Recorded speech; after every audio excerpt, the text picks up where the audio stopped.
وہ اس کے پاس قوت ہے، طاقت ہے۔ اسی طرح چوری کرنا چاہتا ہے کوئی شخص تو اس کے ہاتھ میں قوت ہے، طاقت ہے، اللہ نے اس کو دے دی ہے، تو وہ استعمال کرتے ہوئے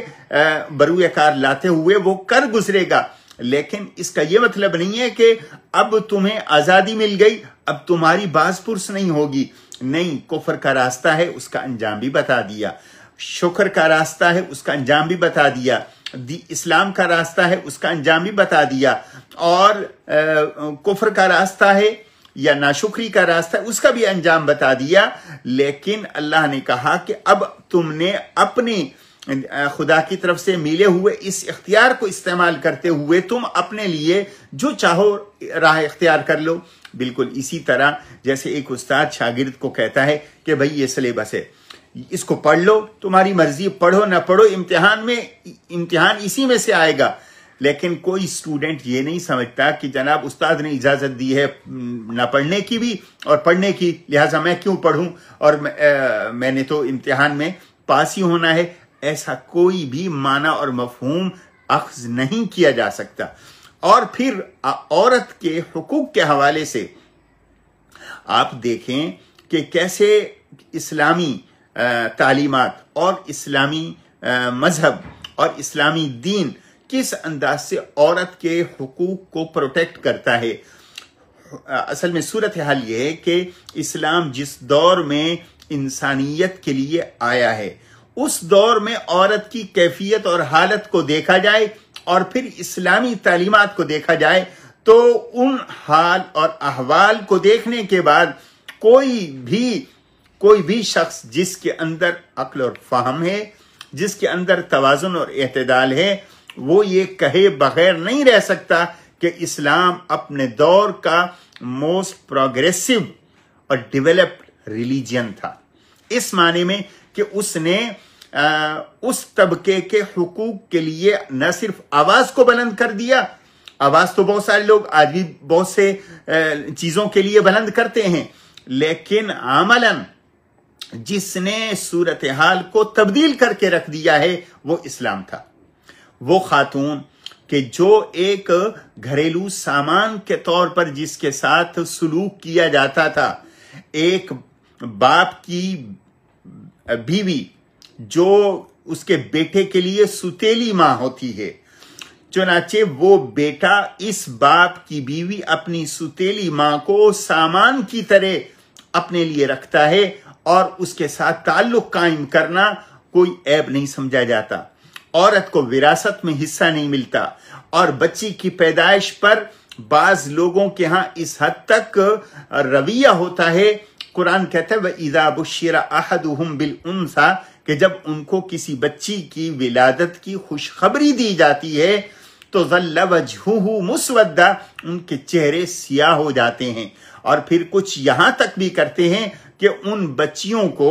زندہ درگور کر لیتے ہیں، قبر کے اندر دبا دیتے ہیں۔ وَإِذَا الْمَوْءُودَةُ سُئِلَتْ بِأَيِّ ذَنبٍ قُتِلَتْ، یہ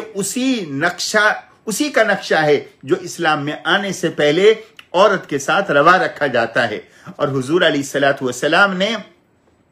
یہ ماحول آ کے بدلا اور یہ فرمایا انما ہن شقائق الرجال، کہ یہ عورتیں بھی تو مردوں کی طرح ہیں، جیسے مرد پر نماز فرض، عورت پر نماز فرض، جیسے مرد پر زکوٰۃ فرض، عورت پہ زکوٰۃ فرض، جیسے مرد پر روزہ فرض، عورت پہ روزہ فرض، جیسے مرد کو نماز کا ثواب ملنا ہے عورت کو ملنا ہے، جیسے زکوٰۃ کا ثواب اس کو ملنا ہے اس کو ملنا ہے، جیسے حج اس پر فرض حج اس پر بھی فرض۔ چنانچہ دین کے احکام میں اور دین پر عمل پیرا ہونے میں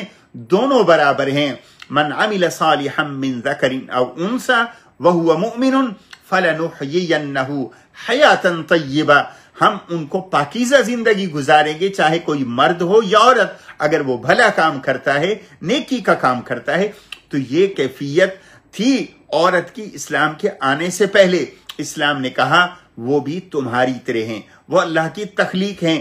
اور آپ جو مذاہب کا مطالعہ رکھنے والے لوگ ہیں وہ بتائیں گے کہ کیسے اسلام سے پہلے مذاہب کے اندر اور ان کے ماننے والوں کے اندر یہ بحث چلی آ رہی تھی، آیا عورت انسان بھی ہے کہ نہیں؟ یہ تو انسان کے عورت کے انسان ہونے پر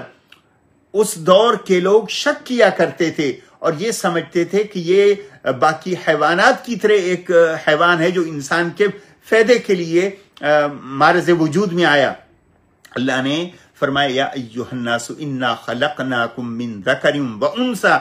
جس اوریجن سے مرد کی تخلیق ہے اسی اوریجن سے عورت کی تخلیق ہے، کوئی اس کے اندر فرق نہیں ہے، اور دونوں اللہ کے بندے ہیں، انسان ہیں، اور دونوں پھر جو حقوق دیا اسلام نے وہ آپ دیکھیں، اسلام نے کہا یہ عورت ماں کی حیثیت سے قابل احترام ہے، بیٹی کی حیثیت سے تمہاری شفقتوں اور محبتوں کی حقدار ہے، بہن کی حیثیت سے احترام کی حقدار ہے، اور ایک عام خاتون کی حیثیت سے اس حد تک محترم ہے کہ تمہاری نظریں بھی اس کی طرف اس سوچ اور فکر سے نہ جائیں کہ تمہارے دل کے اندر اپنی جنسی تسکین کا کوئی سامان ہو اور تم اس کی طرف دیکھو۔ وَقُلْ لِلْمُؤْمِنِينَ يَغْضُضْنَ مِنْ أَبْصَارِهِنَّ، یہ پہلے مرد کو کہا گیا کہ وہ اپنی نظریں نیچی رکھے، عورت کو کہا گیا وہ اپنی نظریں نیچی رکھے۔ اب قرآن کریم کی جس آیت کو وہ حوالے کے طور پہ پیش کر رہے ہیں، الامان والحفیظ، یہ قرآن کریم کی آیات ان کی نظر میں نہیں گزری جس میں اللہ یہ کہتے ہیں کہ تم اپنی نظروں کو دوسری عورتوں کے سامنے نیچی رکھو۔ تو یہ اللہ نے جب نظر کی اس طرح حفاظت کی تعلیم دی کہ وہ پردے کا حکم اس لیے آیا۔ حجاب آج بھی دنیا بھر کے اندر مسلمان کی علامت ہے، یعنی مسلمان خاتون کی علامت یا مسلمان خاتون کا کوئی تعارف غیر مسلم معاشرے کے اندر کوئی کرے گا تو ایک حجاب والی عورت کے ساتھ کرے گا، تو گویا حجاب ایک خاص پہچان ہے۔ تو اسلام نے عورت کو وراثت میں حق دیا، عورت کے نان نفقے کا ایک ذمہ لیا، مرد کے ذمہ داری لگائی کہ جب تک تیری یہ بیوی ہے، بیوی کی حیثیت سے تم پر فرض بنتا ہے کہ اس کو سکن دو، اس کو یعنی مکان دو، اس کو کپڑے دو، اس کو خوراک دو جو اس کی ضرورت ہے۔ اور پھر سب سے بڑھ کر قرآن کریم کو آپ کھول کے دیکھیں تو اللہ نے گھر کی نسبت عورت کی طرف کی ہے، گھر مرد بنا کے دے گا لیکن گھر کی نسبت عورت کی طرف ہو جائے گی۔ ہمارے ہاں اردو میں بھی بیوی کو گھر والی کہا جاتا ہے، یعنی گھر کی ساری ذمہ داری یا گھر کا انتظام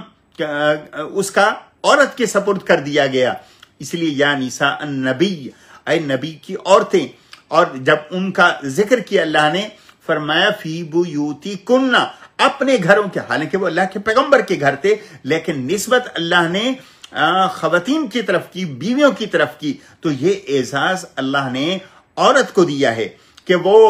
حق مہر کی بھی حقدار ہوگی، اس کے بغیر تمہارا نکاح مکمل نہیں ہوگا جب تک کہ حق مہر تم نہیں دو گے، اور یہ اسلام کا امتزاج ہے۔ دوسرے مذاہب کے اندر کوئی معمولی تحفہ دے دیا جاتا ہوگا، وہ بھی ضروری نہیں ہے، لیکن اسلام کہتا ہے جب مرد کسی عورت سے نکاح کرے اور اس کے کنسنٹ سے ہوگا، اور یہ نہیں ہے کہ باپ جس کے ساتھ چاہے لگا دے، نہ، یہ ہوگا اس جوان عورت